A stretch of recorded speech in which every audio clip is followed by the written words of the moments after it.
ये शादी में ना टोटल मुझे धोखा मिला है। मतलब अगर किसी रिलेटिव ने साड़ी भी दी है ना तो इसकी माँ ने वो भी गायब कर दी। आरा में जब घर बा फिर काहे का डर बा। उसका क्लियर डील था कि जिस महीने तुम मेरे साथ ट्रैवल करोगी मैं तुमको 10,000 रुपये दूंगा और क्रेडिट कार्ड जिसका OTP भी उसके पास आता था, और जिस महीने मैं ट्रैवल नहीं करूँगी 20,000 देगा मुझे, वो बॉम्बे लोखंड वाला में। और मैं तो 3 महीने में आ रहा हूँ ना, तो अभी तो बहुत प्रॉब्लम है ना सुरभि। अभी तो मैं सस्पेंड भी हूँ और श्वेता में इतने पैसे लग गए हैं। वो 10 महीना चली गई फिलीपींस, उसका कोर्ट्स में। शादी भी हमने इतनी बड़ी की है, रिसेप्शन भी इतना बड़ा हुआ, तो मेरे पास ना अभी पैसे नहीं हैं। तो ये बस 3 महीने की बात है, 10-20 हज़ार चला लो। ऐसे ऐसे करके उसने 1 साल निकाला है। अभी तो उसने देखा ना वो चला ले रही है ये, बट मेरे पास उस वक्त कन्यादान के भी पैसे थे, जो एनुलप में जो आते हैं, वो भी बहुत बड़ा अमाउंट था मेरे पास में, और प्लस पहले के भी सेविंग्स थे। तो मैं वही सब यूज़ कर करके मैं चला रही थी। मतलब उसका तो इतना पैसा आता था, मैं बाकी सब चीज़ से घर I was managing somehow. But then आपको पता चल गया इवेंचुअली कि आपको फाइनेंशियली तोड़ा जा रहा है, और बस ताकि मैं उनके ऊपर डिपेंडेंट हो जाऊँ।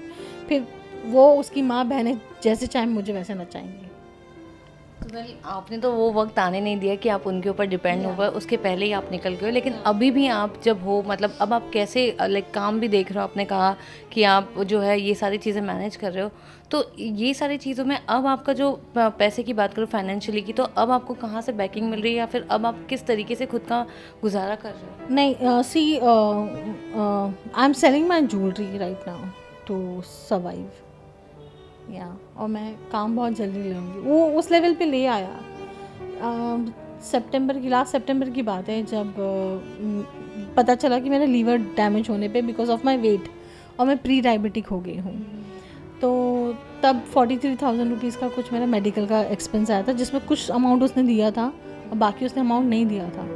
एंड ही रिफ्यूज़, मेरे पास तो पैसे ही नहीं हैं। तो फिर मैंने ज्वेलरी बेचा था वो अपना।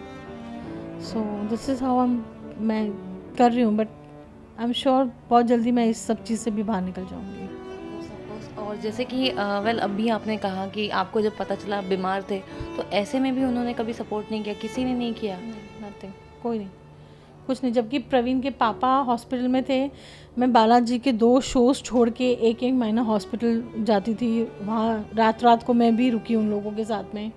मैं घर भी देख रही थी, सबके टिफ़िन्स बनाना, 2 बार मेरे ससुर को जाके हॉस्पिटल में देख कर आना, सब किया। प्रवीण की मॉम को पैर में स्वेलिंग हो जाती है, मैं हर दिन उनको पैर में यहाँ तक गर्म पानी के टॉवल से उसको सेक देती थी 1-1 घंटा। मैंने वो भी किया उनके लिए। बट जब मुझे प्रॉब्लम हुई तो उन लोगों को कोई मतलब ही नहीं है ये सब चीज़ से। तू हम जो बोल रहे वो तू कर नहीं रही, तो तू हमारे किसी लायक नहीं है फिर तू। और वो चाहती है प्रवीण की माँ कि या तो मैं मर जाऊँ, सुसाइड कर लूँ, तो मेरा सब कुछ उनका हो जाएगा, या फिर इसको इतना टॉर्चर करो कि ये डिवोर्स फाइल करे ताकि हमको एलिमनी नहीं देना पड़े।